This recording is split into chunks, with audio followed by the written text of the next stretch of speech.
Assalamualaikum warahmatullahi wabarakatuh. Kami dari kelompok 6 yang beranggotakan saya sendiri, Niken Anjaraswati dan Al-Amin Abdullah, akan mempresentasikan makalah yang berjudul Susunan Organisasi Pengadilan Agama dan Hubungannya dengan Mahkamah Agung dan Depak.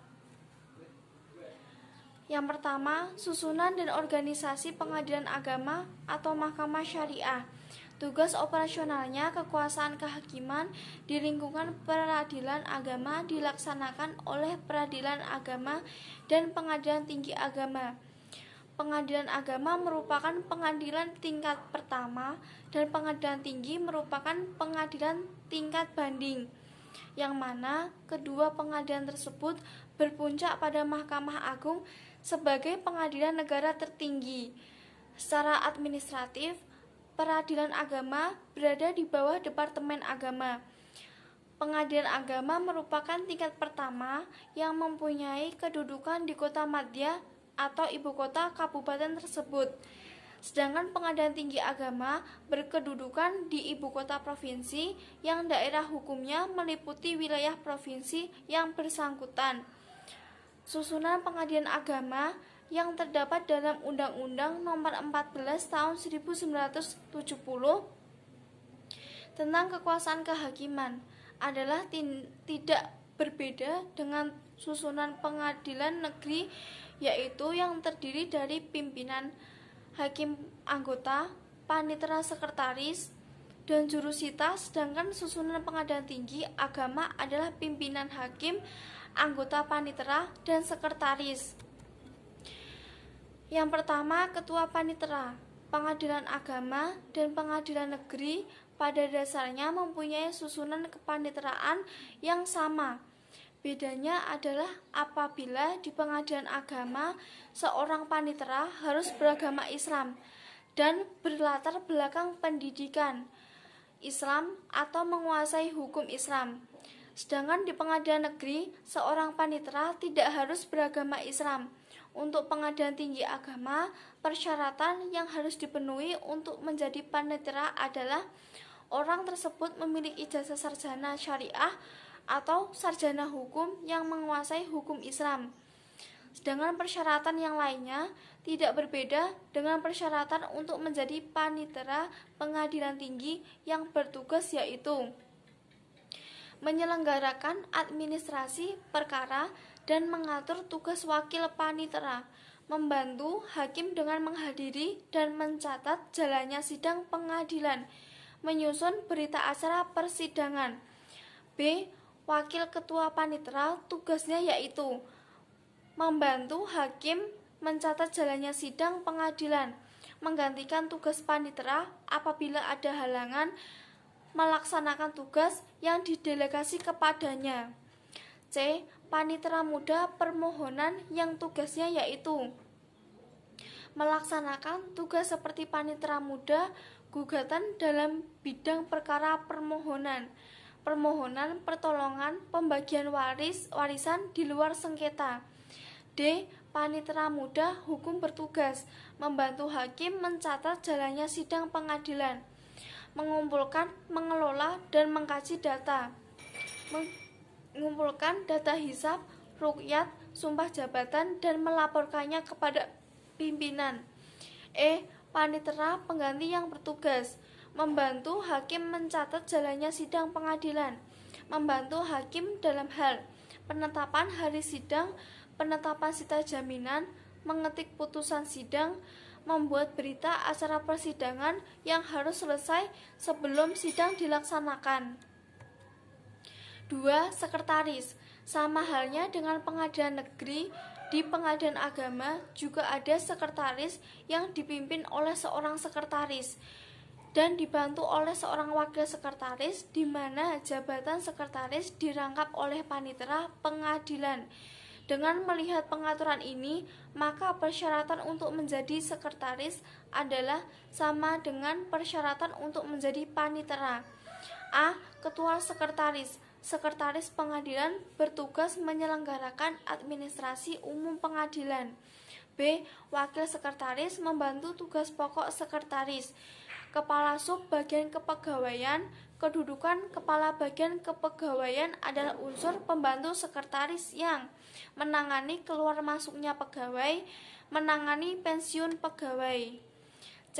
Kepala subbagian keuangan menangani masalah keuangan, baik keuangan penerimaan negara, bukan pajak, pengeluaran anggaran, dan hal-hal lain yang menyangkut pengeluaran pengadilan di luar perkara pengadilan. Kepala subbagian umum memberikan pelayanan guna terciptanya proses peradilan, menangani surat keluar dan surat masuk yang bukan bersifat perkara. 3. Jurusita.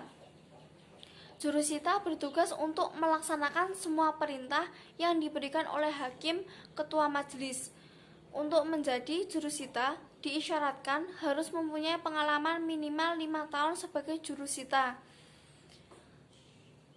Selain itu, orang tersebut haruslah warga negara Indonesia, beragama Islam, bertakwa kepada Tuhan Yang Maha Esa, setia kepada Pancasila dan Undang-Undang Dasar 1945, dan berijazah serendah-rendahnya sekolah lanjutan tingkat atas. Dan di antara tugas-tugas jurusita adalah jurusita bertugas untuk melaksanakan semua perintah yang diberikan oleh hakim ketua majelis.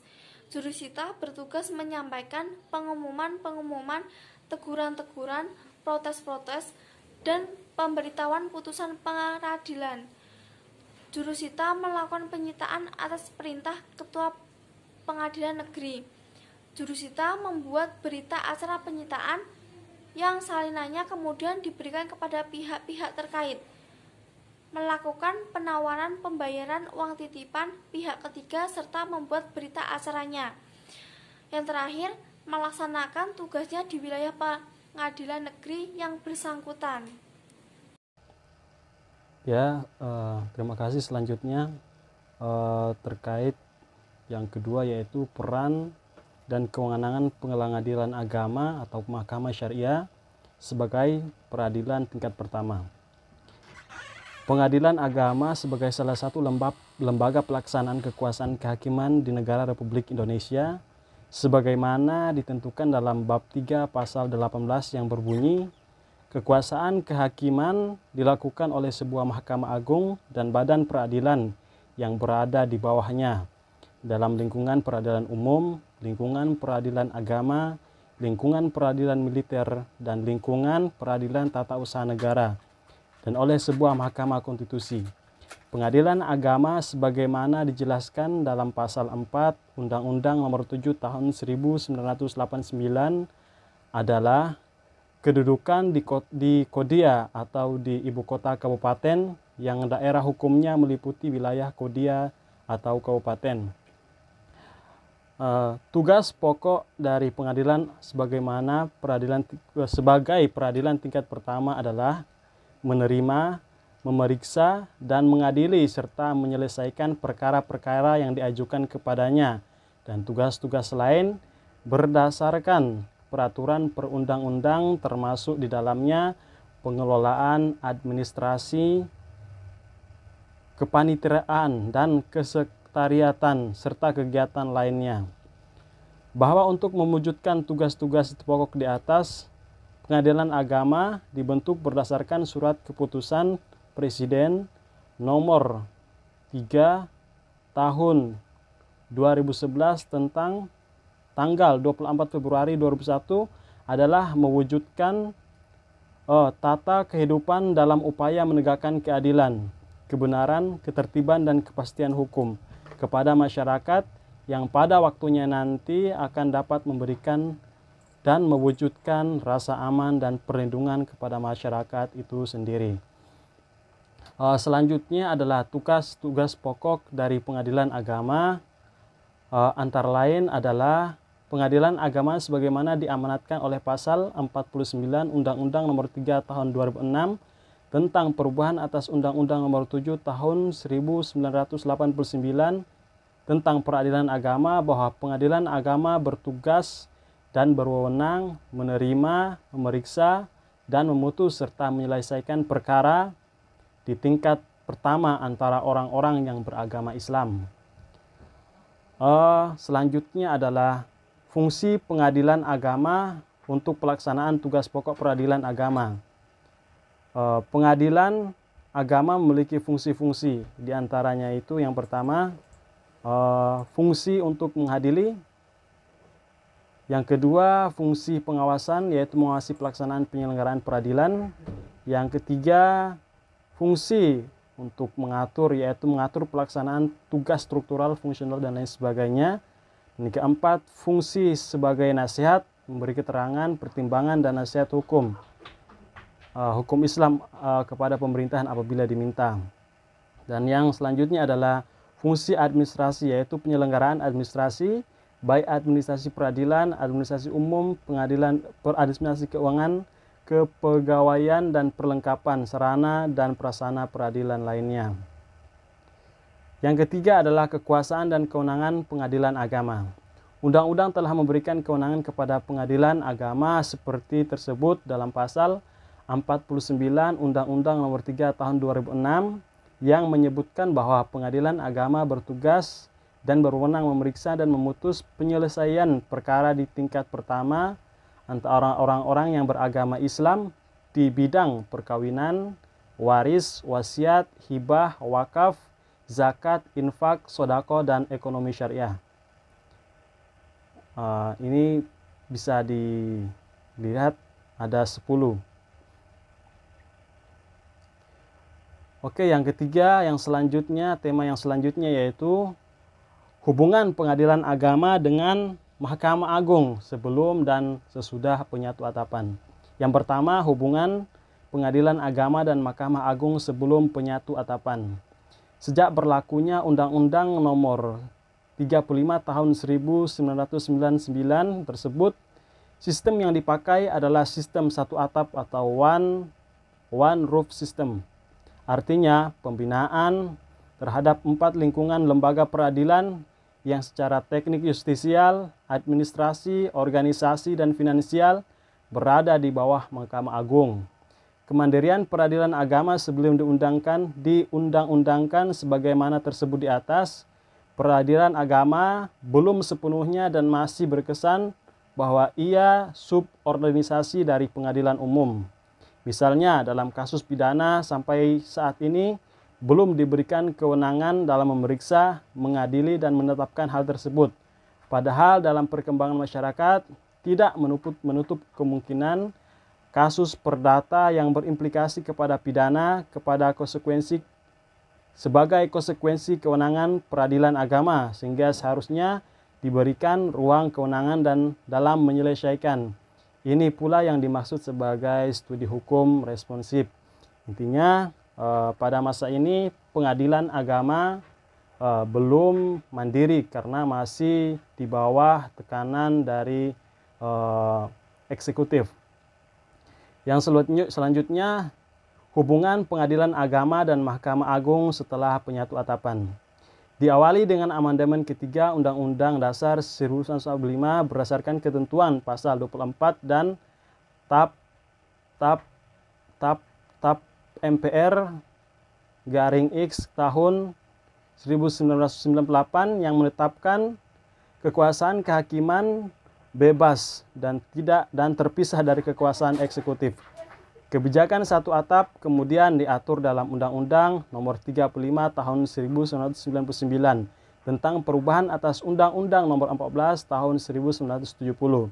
Berdasarkan ketentuan pasal 11 Undang-Undang Nomor 14 Tahun 1970 tentang pokok-pokok kekuasaan kehakiman bahwa organisatoris, administratif, dan finansial peradilan agama di bawah kekuasaan masing-masing departemen yang bersangkutan dan Mahkamah Agung mempunyai organisasi, administrasi, dan keuangan tersendiri.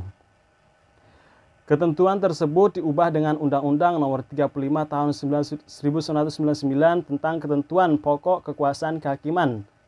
Pasal 11 ayat 1. Secara organisatoris, administratif, dan fungsional berada di bawah kekuasaan Mahkamah Agung. Pembinaan di bidang organisasi meliputi pembentukan pengadilan, klasifikasi dan standarisasi pengadilan agama, penyeragaman, penyebutan badan peradilan, peningkatan eselonisasi, penataan organisasi, dan pembinaan bidang sarana peradilan agama meliputi pembinaan kepegawaian, penyediaan gedung dan perpustakaan dalam rangka untuk mencapai tujuannya, maka diperlukan perubahan peraturan undang-undang yang berkaitan dengan organisasi, administrasi, dan finansial badan peradilan. Yang pada intinya bahwa setelah penyatu atapan, pengadilan agama berada di bawah kekuasaan dari Mahkamah Agung, sehingga tidak terlepas atau sudah terlepas dari campur tangan daripada pemerintahan atau eksekutif itu sendiri. Demikian mungkin itu saja yang dapat kami sampaikan. Mudah-mudahan bermanfaat untuk kita semuanya. Saya akhiri. Assalamualaikum warahmatullahi wabarakatuh.